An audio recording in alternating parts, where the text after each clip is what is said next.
Welcome to our U.S. Briefing Show. Today, we're diving into some exciting and important news from around the world. First up, China is making bold moves to become a global powerhouse in technology by 2035, focusing on breakthroughs in semiconductors, AI, space, and more. They're investing heavily in R&D and exploring cutting-edge tech like quantum computing, aiming to build a self-reliant innovation system. Next, in the U.S., the Supreme Court has decided not to hear a challenge to Missouri's law that bans police from enforcing certain federal gun laws. This decision keeps the law blocked, which affects efforts to combat gun violence and shows the ongoing tug-of-war between state and federal authorities. Finally, international headlines include Israel's deportation of Greta Thunberg and other activists trying to deliver aid to Gaza.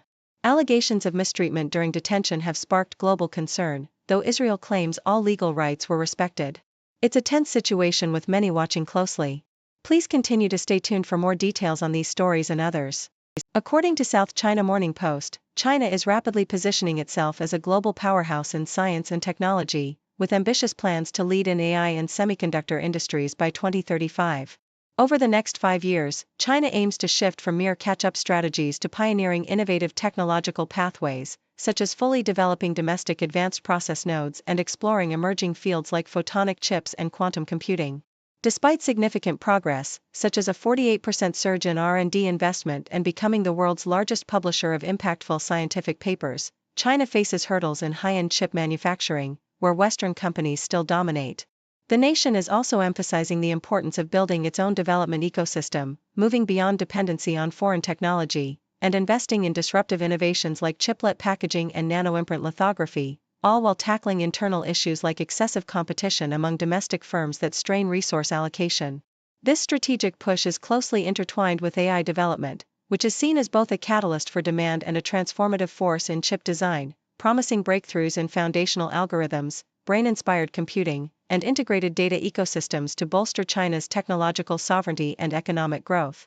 The Associated Press reports that the U.S. Supreme Court has declined to revive a controversial Missouri law that prohibits police from enforcing certain federal gun laws. This 2019 law, which penalizes officers with hefty fines for enforcing federal regulations like firearms possession by domestic violence offenders, was struck down by lower courts as unconstitutional under the Supremacy Clause, which prioritizes federal law over state statutes. The Supreme Court's refusal to hear the case leaves the law in limbo, continuing to hinder law enforcement cooperation and complicating efforts to combat gun violence. The law was originally motivated by fears of increased federal restrictions under President Biden, but its enforcement has been hampered by legal challenges, ultimately undermining collaborative efforts between local and federal authorities. The decision underscores the ongoing tension between state sovereignty and federal authority in gun regulation, with broader implications for public safety and law enforcement strategies across the nation. South China Morning Post also details the recent deportation of climate activist Greta Thunberg and 170 other activists from an Israeli flotilla attempting to deliver aid to Gaza. Israel's government stated that all detainees' legal rights were respected during their detention, dismissing allegations of mistreatment and describing the flotilla as a publicity stunt. However, the activists, including Swiss and Spanish nationals, have reported severe mistreatment, such as sleep deprivation, physical abuse, and being confined in cages, raising questions about Israel's treatment of detainees. Thunberg, primarily known for her climate activism, was forcibly deported to Greece, while others faced similar harsh conditions. The activists' claims of abuse contrast with official Israeli denials, which insist that detainees received adequate care and legal protections.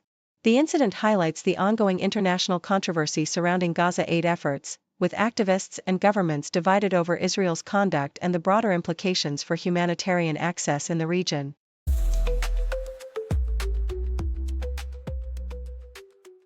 The Associated Press reports that the U.S. Supreme Court has declined to hear Ghislaine Maxwell's appeal, leaving her 20-year prison sentence intact. Maxwell, once a close associate of Jeffrey Epstein, was convicted of sex trafficking and luring teenage girls into abuse, with testimonies from women who recounted being exploited as minors.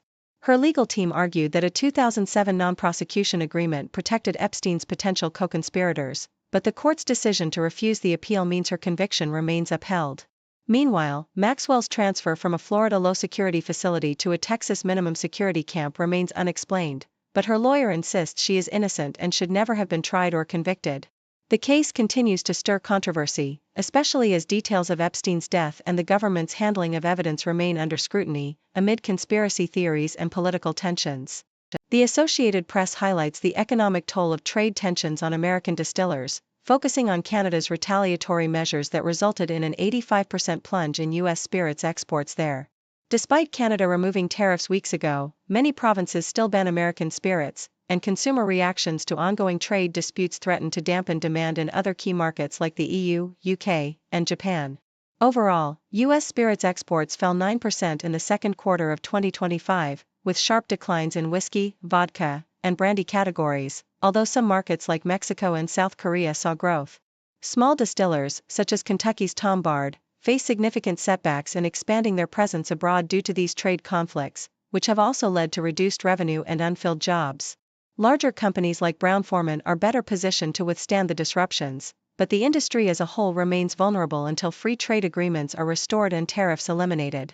Yahoo reports that GOP rising star Representative Wesley Hunt has announced a bid for the Texas Senate seat, shaking up an already contentious primary race between incumbent Senator John Cornyn and Attorney General Ken Paxton.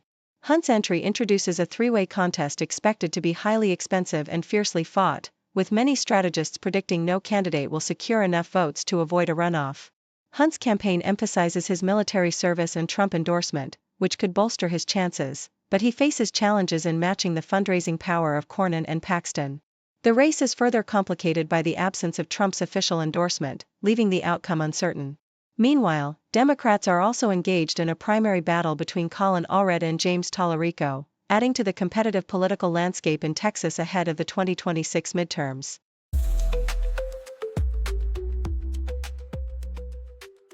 According to CBS News, Paramount's recent acquisition of the Free Press and the appointment of Bari Weiss as CBS News editor-in-chief marks a bold strategic move aimed at revitalizing the network's approach to journalism. Weiss, renowned for her sharp commentary and entrepreneurial spirit, brings a fresh perspective rooted in her print journalism background and her outspoken critique of media culture, including her departure from the New York Times. CBS's leadership envisions Weiss shaping the network's editorial priorities, championing core values across platforms, and spearheading innovation in news delivery, with a focus on balancing and fact-based reporting to regain public trust. Weiss emphasizes her commitment to connecting with the CBS team and audience, promising an open-minded approach to making CBS News the most trusted source globally, echoing the network's deep-rooted family tradition and her personal connection to Pittsburgh. Meanwhile, USA Today reports on the ongoing uncertainty surrounding the federal government shutdown, which has entered its second week amid deadlocked negotiations between Democrats and Republicans over the budget. The shutdown risks halting non-essential services while safeguarding critical operations like Social Security, Medicare, and mail delivery, which are considered mandatory spending and thus unaffected. However, many federal workers face furloughs or layoffs, and national parks and other public services could see significant disruptions. Despite the chaos, essential services such as air travel and postal services continue to operate, although delays and disruptions are inevitable due to staffing shortages. Historically, shutdowns have varied in length, with the most recent lasting 35 days, and the current impasse raises concerns about economic impacts and the stability of government functions, with the future of federal operations hanging in the balance. Thank you for tuning in.